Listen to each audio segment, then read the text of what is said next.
Today we're going to take a look at the Topo Athletic Specter 2. So it's $165, releases in August. It has a 37-32 stack height and a midsole that's now all PEBAX foam. Of course, it has Topo's anatomical fit. Their motto is move better, and this upper holds both wide and narrow feet, such as I have, super well, and is quite light and breathable. It is different from the first version in that the first version had a core of PEBAX and an outer carrier of the an EVA type foam. We also get 2 millimeters more stack height and a slightly heavier upper, which leads to about a 6-gram increase in weight in my US 8.5 sample. Let's get into the testing. A few details before I take them out for my third run for our Specter 2. The most important thing here is we have a full PEBAX foam midsole. PEBAX is kind of the OG of the supercritical foams. And here it is a beaded type, expanded bead type foam. We also have a prominent rocker geometry here, created really by the outsole, which I think when they glue it on puts the tension in the shoe. So this is a rocker profile shoe, 37 at the heel, 32 at the forefoot. But it does have a bit of flex, as you can see here. Not a lot, but it's mainly a rigid rocker type shoe.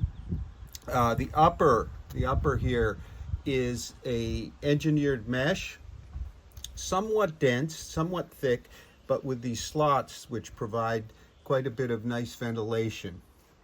The tongue is very lightly padded at the top, and I'm going to contrast it a bit here now with version 1 of the Specter, which had a less padded tongue, very similar upper, but the key difference with version 1, between version 1 and version 2, is we have 2 millimeters more stack height of all PEBAX foam now, front and back, to that 37-32, whereas in version 1 we had a carrier of a firmer, somewhat more stabilizing EVA, with the center core being the PEBAX. So the carrier here is everything you see, and the core was inside. We do gain a couple tenths of an ounce over version 1. Not sure how. I think it may be the upper here, because the upper in version 1 is a bit lighter. We had a bit less padding at the collars. Let me see if I can get it up there so you can see it.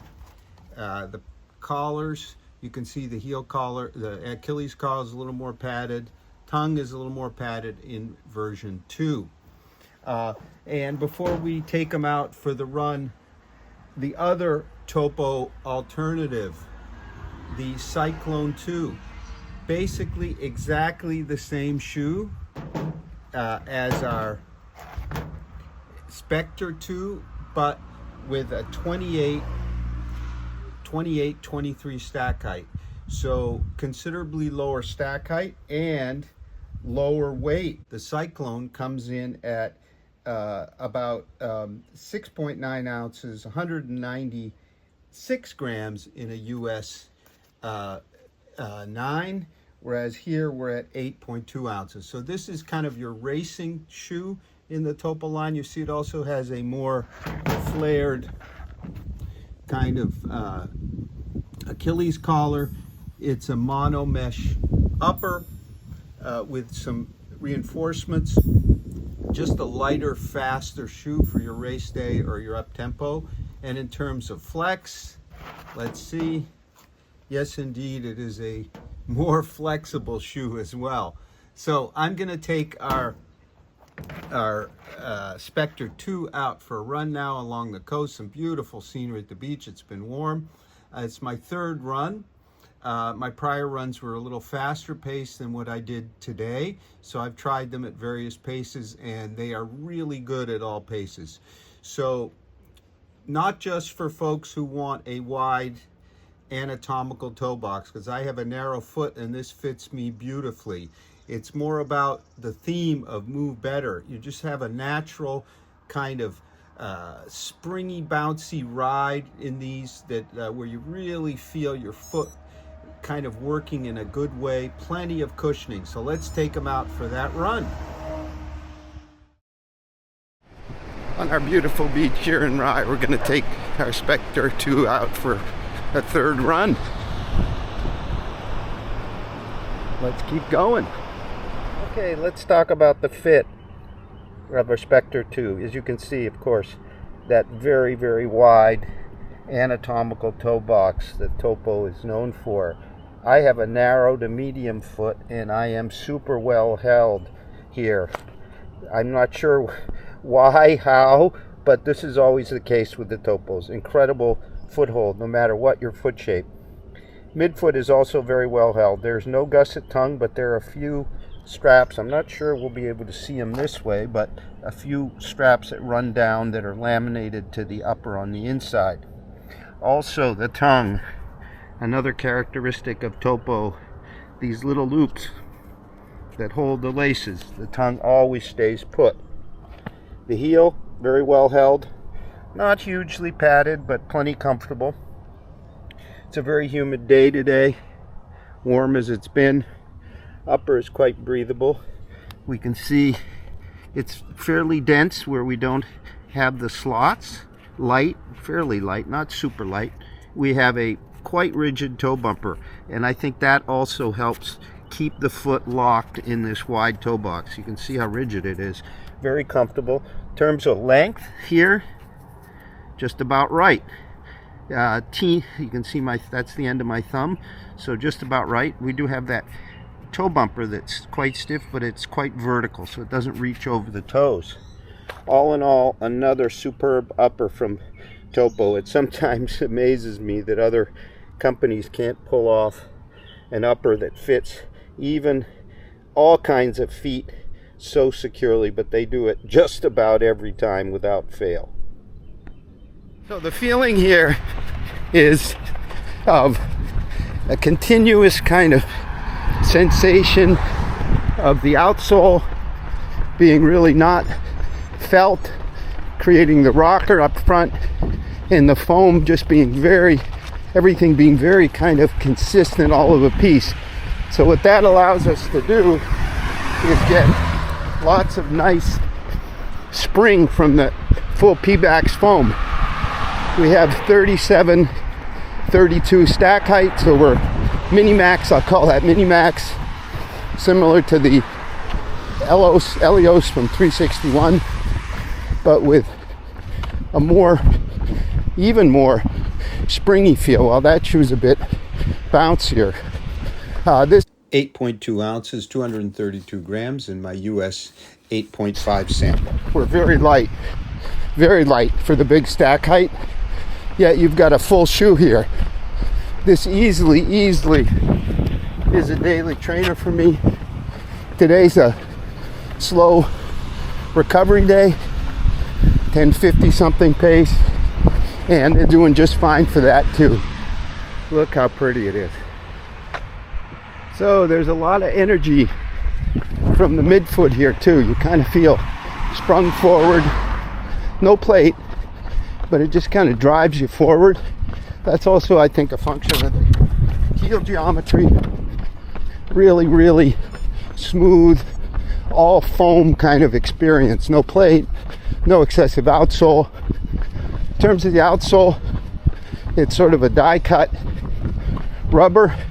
We've had very good experience in the past with this rubber on other Topos. We'll see how this one holds up.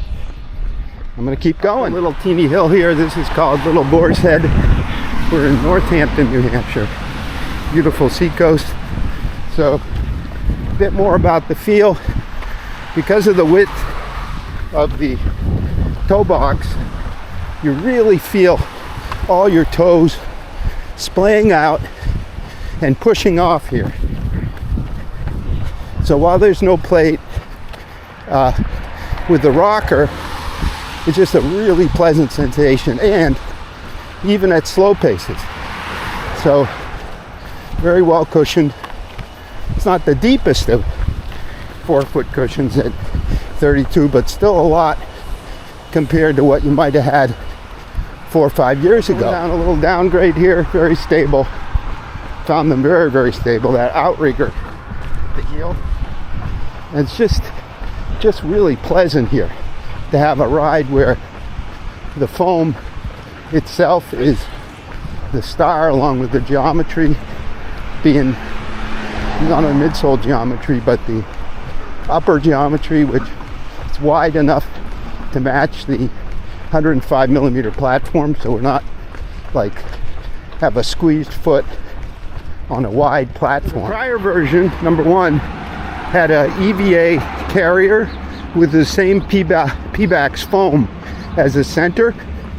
This is livelier, springier, maybe a teeny touch less stable, but it's definitely a more fun ride. Running by what they call the fish houses. So they used to launch the fishing boats here.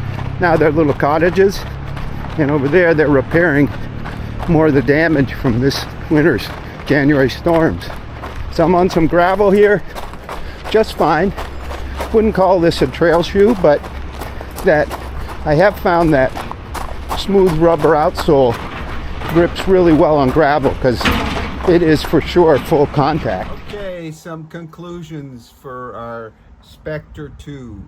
So if you want a anatomical fit, a broader toe box, an all supercritical foam midsole with no additives, let's call it, no plates, no gimmicks, a rocker based ride, and a lot of versatility for a shoe that comes in at 8.2 ounces, 232 grams, with a big mini max, I'll say, stack height of 37 heel, 32 midfoot. This is for sure one to look at. In terms of the prior shoe, the Specter one, it's maybe a touch less stable. It's a bit more springy. Yes, it's a teeny touch heavier, a couple tenths of an ounce heavier. It is a really fine option. It just feels really good on foot. It flows nicely. I would call it a daily trainer in the super lightweight class, because we have plenty of heel stability for slower paces. Today I was slower than the other day. We have a broad platform. We have very decent rubber coverage. We have, of course, a comfortable upper that works just as well at slow paces as fast. There's no binding, obviously, because of the width you have here, but there's also great hold from the toe bumper. Really keeps you locked down. The tongue with its little loops to keep the laces in place. Let's see if we can spot the loops. Oh, they're off to the side here. They're the little loops. Comfortable, smooth, just a really fine option from Topo. Now, a few comparisons, two that I'm sure will come to mind right away. The Rebel V4 from New Balance, considerably lighter, 7.3 ounces, so a full ounce lighter, just about.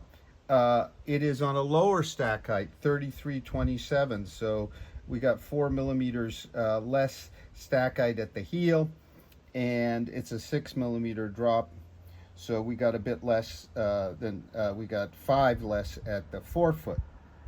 It sits on an even wider platform than this. Its foam is kind of airy, it's not nearly as stable. It's a shoe that really favors faster paces. Another close comparison, the Noosa Tri6 from ASICS, which sits on, again, a slightly lower platform, 34.5, 29.5, 5 millimeter drop. It's a full ounce lighter, just about, at 7.3 ounces, 207 grams. It also has a rocker type profile similar to our Specter. It's a little firmer, it's a little more responsive, it's a little bit more focused up tempo as kind of an up-tempo shoe, but it certainly can also serve as a daily trainer. Thank you very much for watching. We're going to have a full multi-tester written review over at roadtrailrun.com with yet more comparisons real soon. It's a really fine shoe from Topo, another fine shoe from Topo. So I wish you all have a great run. Thank you very much for watching. The DJI video footage, all the video footage was done on the DJI Action 4, which was also a free sample.